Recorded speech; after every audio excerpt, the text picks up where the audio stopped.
You will hear a number of different recordings, and you will have to answer questions on what you hear. There will be time for you to read the instructions and questions, and you will have a chance to check your work. All the recordings will be played only once.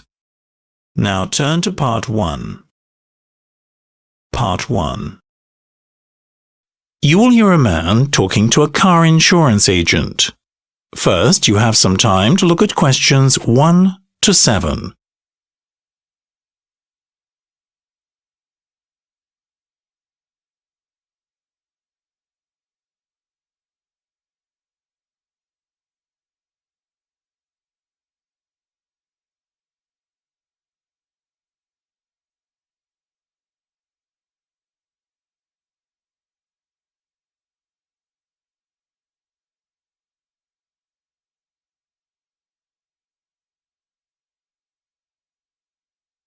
You will see that there is an example that has been done for you. On this occasion only, the conversation relating to this will be played first. Sunny Insurance Agency, Kelly speaking. How can I help you? Hello. I would like to get a few quotes for car insurance, please. I've heard that you tend to find the best deals. We do our best, sir. Could you just give me your name so I can start making a customer profile? Sure. It's Stephen Williams. That's Williams with a double L, is it? That's right. The man's surname is Williams, so Williams has been written as the answer. Now we shall begin. You should answer the questions as you listen, because you will not hear the recording a second time. Now listen carefully and answer questions 1 to 7. Sunny Insurance Agency, Kelly speaking. How can I help you? Hello. I would like to get a few quotes for car insurance, please. I've heard that you tend to find the best deals. We do our best, sir. Could you just give me your name so I can start making a customer profile? Sure. It's Stephen Williams. That's Williams with a double L, is it? That's right. Can I have your address, please? Yes, it's 45 Brassey Avenue. That's Brassey, Lockwood, Kent. And the postcode is? CT10 2DS. Thank you. I'll need your phone number too. My home number is 01843864489. Can you give me a mobile number too?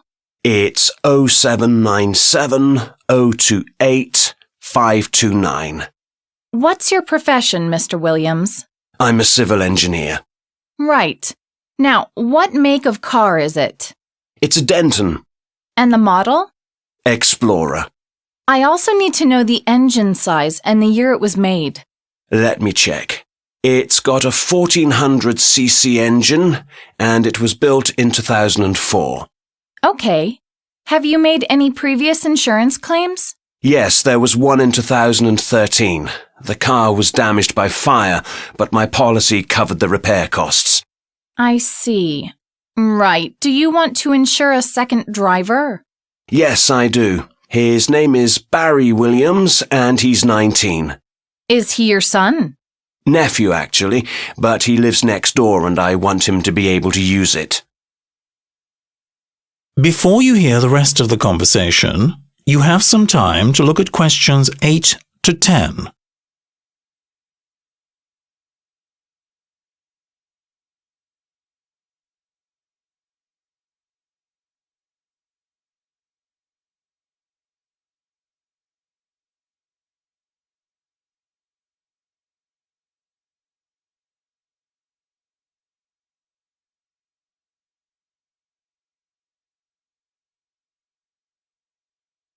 Now listen and answer questions 8 to 10.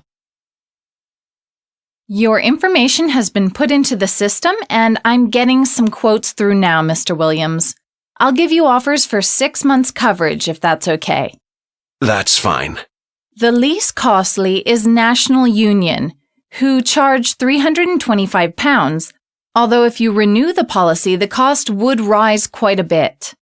That's interesting. Is there anything else in that price range? Expert Assistants are quite a popular company, and their coverage comes out at £360 for 6 months. That is due to the reduction they offer to new customers. That's a good deal too. Then Network Plus are slightly more expensive at £370, but they do offer a free service if you sign up with them.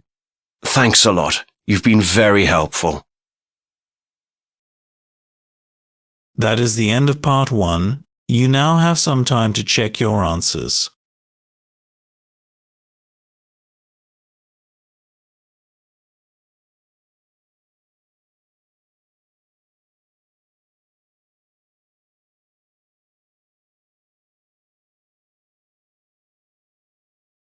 Now turn to part 2.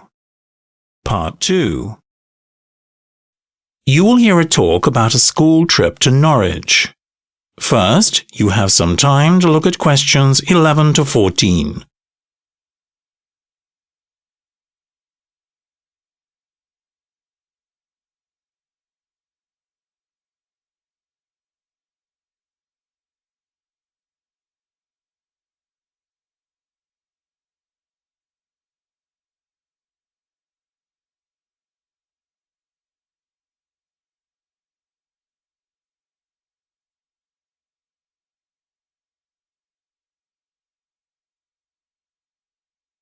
Now listen carefully and answer questions 11 to 14. Norwich is a hilly city situated on the River Wensum. It is full of interesting historical buildings, of which the castle and the cathedral are, without doubt, the most well known. Our visit will begin at the castle, which is on a small hill in the centre of the city that Market Avenue circles around and dates back to the 12th century. There we will take a guided tour. An interesting art gallery and museum can also be seen at the castle. On leaving the castle, we will head for the Regimental Museum, which is situated nearby on the other side of Market Avenue. This is actually connected to the castle by some winding stairs. The next place we visit will be the Cathedral.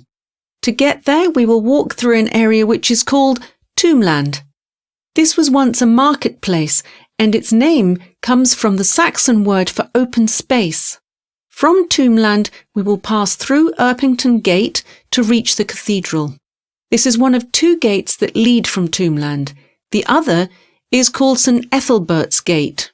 On leaving the cathedral, we will head back across Tombland, then along Princes Street to St. Andrew's Hall and Blackfriars Hall.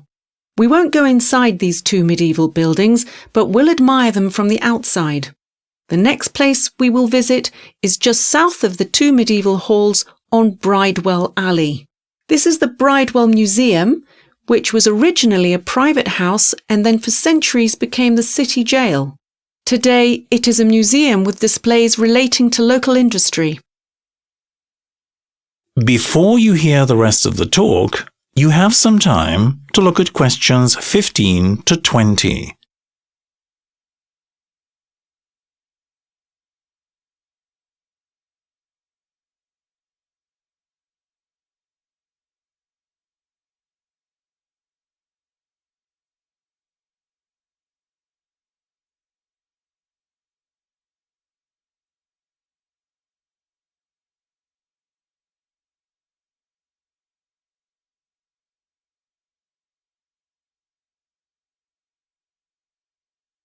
Now listen and answer questions 15 to 20. Work was started on Norwich Cathedral back in 1096 by the Normans, who had invaded the country 30 years previously. The cathedral was completed in 1145, with a Norman tower still seen today, topped with a wooden spire covered with lead. Inside, we will see some beautiful medieval art, including wall paintings and carvings. The castle was founded by the leader of the Norman invasion, William the Conqueror, sometime between 1066 and 1075. It originally took the form of a wooden castle on a hill before it was replaced by stone. The stone keep, which still stands today, was probably built between 1095 and 1110. During the revolt of 1173 to 1174, King Henry II's sons rebelled against him and started a civil war. Even though Norwich Castle was put on alert, Hugh Bigod, 1st Earl of Norfolk, captured the castle in 1174. However, when peace was restored later that year, the castle was returned to royal control.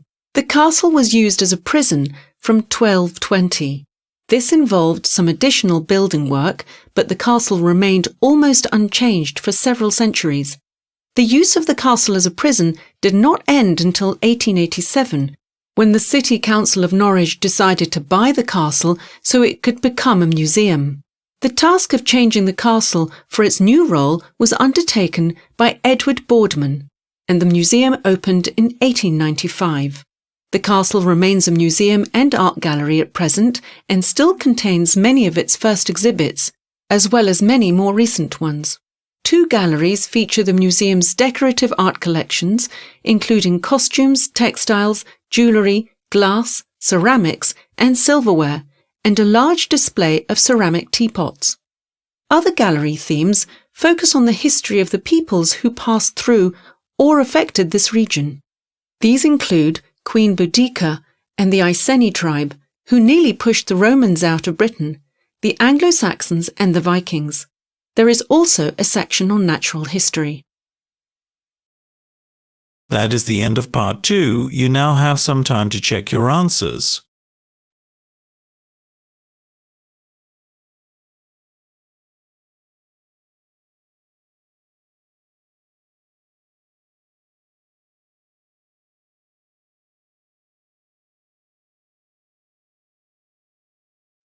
Now turn to part 3. Part 3. You will hear a conversation between a professor and a student. First, you have some time to look at questions 21 and 22.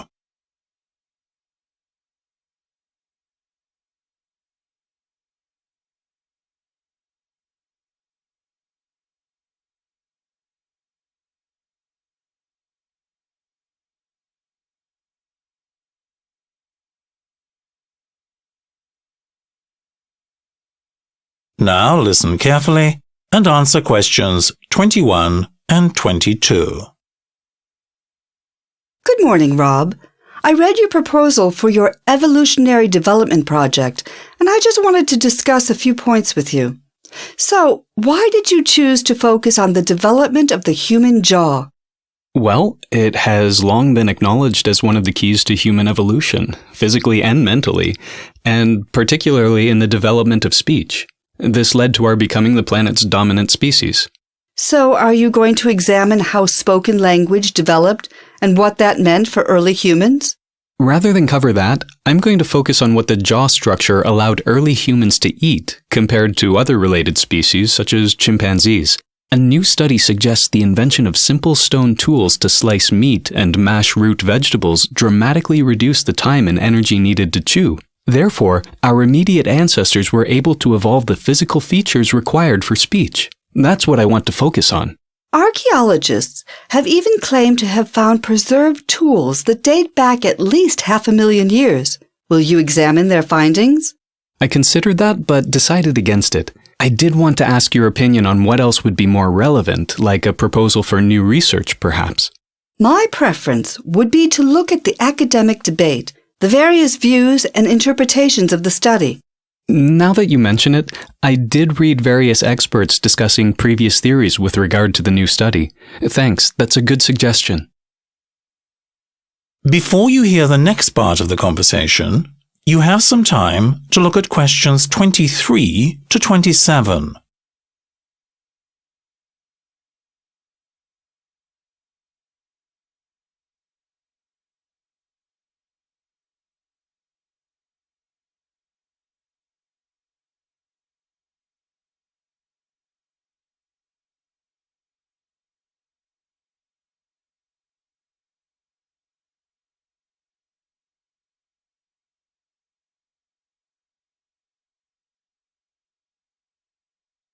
Now listen and answer questions 23 to 27. let's go back to the differences between our chimpanzee cousins and early humans. It's well known that a chimp spends up to 6 hours a day chewing fruits, berries, and any small creatures it has come across. They have the same type of teeth and large jaws our early ancestors had, although ours became much smaller. Of course, modern humans don't spend so much time chewing. Why did the studies suggest our own teeth and jaws became so much smaller? Whereas chimpanzees survived mostly on fruit, humans started to eat a much higher quality diet based largely on meat. It contains more energy in smaller portions. How long ago is this change thought to have occurred? There's evidence that our early ancestors, apes called hominins who walked on 2 legs, were regularly eating meat as far back as 2.5 million years ago, although cooking doesn't seem to have become common until 500,000 years ago. What did humans do before they were able to cook meat, which made them different from other apes? Well, stone tools were an extremely important development. They seem to have appeared around the same time that hominins adopted meat eating. For vegetables like beets, that meant pounding them into a paste, while meat would be sliced into small pieces. What methodology did the researchers use to test this theory? They basically stuck electrodes on the faces of a few dozen volunteers and measured the amount of time and energy required to chew meat and vegetables that were either raw or unprocessed. Then the procedure was repeated using the same food which had been processed, that is, after being simply sliced or pounded or cooked. The first thing they discovered was that raw meat is almost impossible to eat if you have human or even chimpanzee-like teeth. The volunteers were fed raw goat, whose tough meat more accurately reflects that of the wild animals early hominins would have eaten. They realized that human teeth simply couldn't break up the flesh into smaller bits that could be swallowed. So using a tool to cut up or mash food meant hominins could easily consume the animals they hunted. If I remember correctly, the researchers found that by using tools, a hominin would have been able to reduce chewing time by about 17%. Before you hear the rest of the conversation, you have some time to look at questions 28 to 30.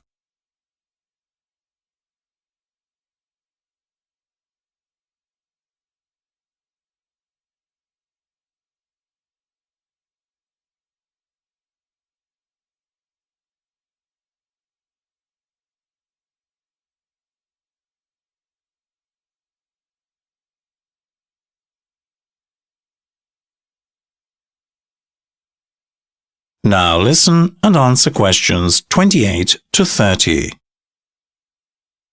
Overall, the findings indicate that the reduction in effort and time allowed early members of our species to evolve smaller teeth and jaws, as well as smaller noses, which freed up space for movable lips, a key component in forming words, and also made the head easier to balance while running, an important skill for hunting. So natural selection would have come into play. Communication developed, and humans evolved important advantages. That all sounds well and good, but what are the competing hypotheses? Other researchers, including many experts at leading universities, have proposed that it was cooking that drove the changes in tooth and jaw size. As you said earlier, that was widespread by 500,000 years ago. Widespread, yes, but evidence indicates that practices such as roasting first appeared 1 million years ago. Those who support this alternative hypothesis say that just because archaeologists haven't found evidence of cooking and fire pits before that time, it doesn't mean that early hominins weren't using them, say, 2 million years ago when evolutionary changes began. That makes sense. Their main objection is that the new theory does not explain how hominins developed a smaller gut, another key evolutionary development that distinguished humans from chimps. Without cooking, they argue, hominins would have needed a big gut to allow the digestive system to break down raw foods. And how did the authors of the new study react to this criticism? They made it clear that they do not discount cooking, but instead propose a 2-step process. Pounding and slicing first provided an evolutionary step forward in the form of smaller teeth, jaws, and guts, and cooking finished the job at a later stage. That is the end of part 3. You now have some time to check your answers.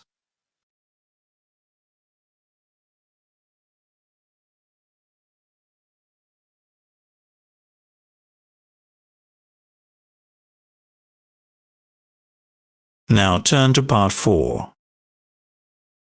Part 4. You will hear a talk on Wikipedia. First, you have some time to look at questions 31 to 36.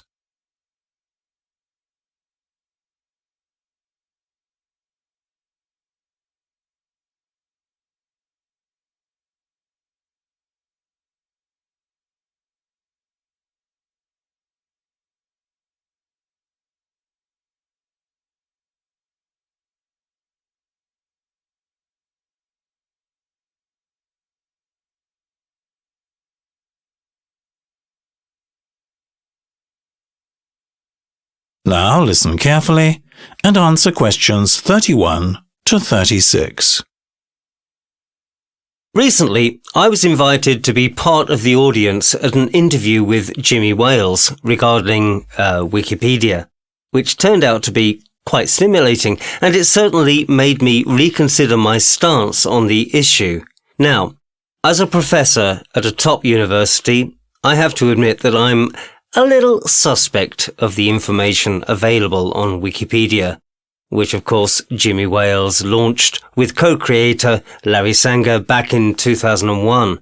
Thousands of people have had a hand in writing this online encyclopedia, and thousands more will add to and edit it further.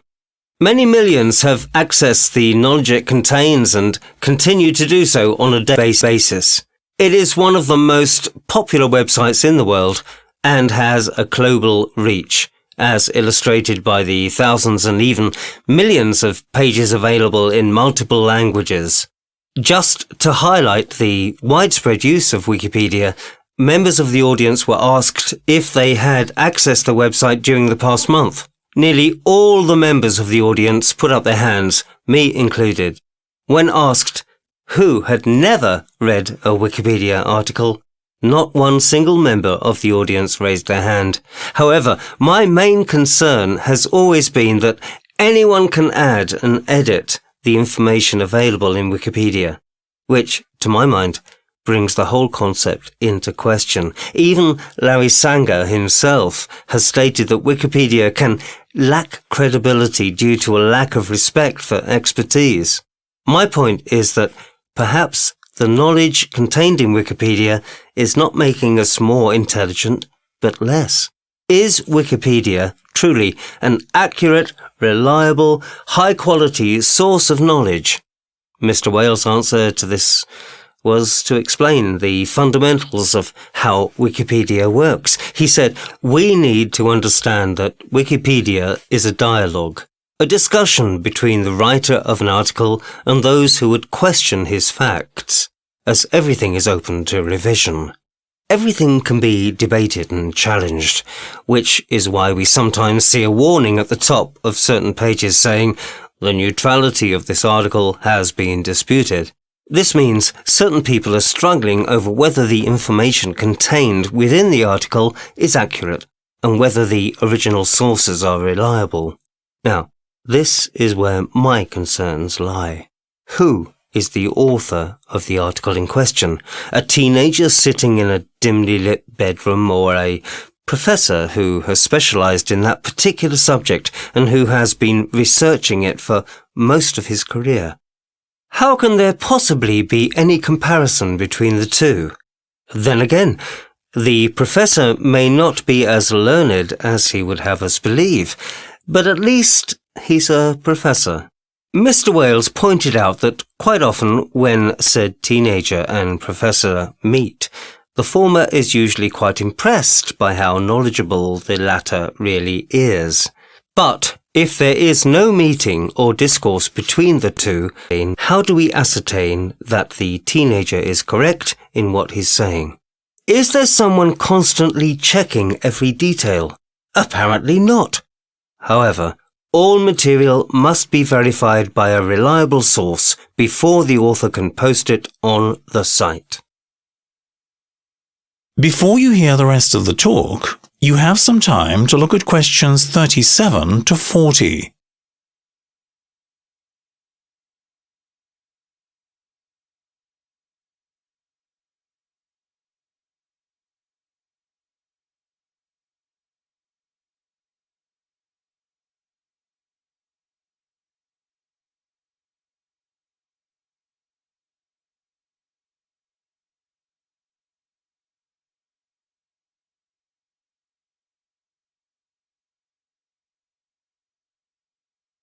Now listen and answer questions 37 to 40. What really struck a chord with me, though, was Jimmy Wales' response to Larry Sanger's claim that Wikipedia is anti-elitist. It does not depend on one exclusive clique. In turn, Mr. Wales pointed out that they are, in fact, very elitist, as they want people who know what they are talking about. Everyone needs to be able to back up what they say, or they will be shot down by members of the Wikipedia community, who will go to great lengths to prove the information is false, or at least not entirely true. He stated that just because you're a professor does not mean that you do not need to be able to verify your information. I am quite happy to agree that this is not a legitimate form of scholarly debate. And, as an academic, I wholeheartedly embrace genuine debate. The gentleman conducting the interview pointed out to Mr. Wales that on checking his own page on Wikipedia, the article stated that he was born in either 1979 or 1980, so how could he, or anyone else for that matter, take it seriously? Mr. Wales used this example to highlight the fact that the community would have struggled with the question and had obviously not been able to find a reliable enough source to validate the information, which means you can take it seriously. Otherwise, they would have just randomly picked one and hoped for the best. But apparently, this would never happen. Would I endorse Wikipedia as a useful resource for my students? While this was once unthinkable among my peers, I think I would. But I would recommend that they use it only as an additional tool in their research. Most articles contain links to further resources and information which can prove to be extremely useful. As their only resource, definitely not. That is the end of part 4. You now have some time to check your answers.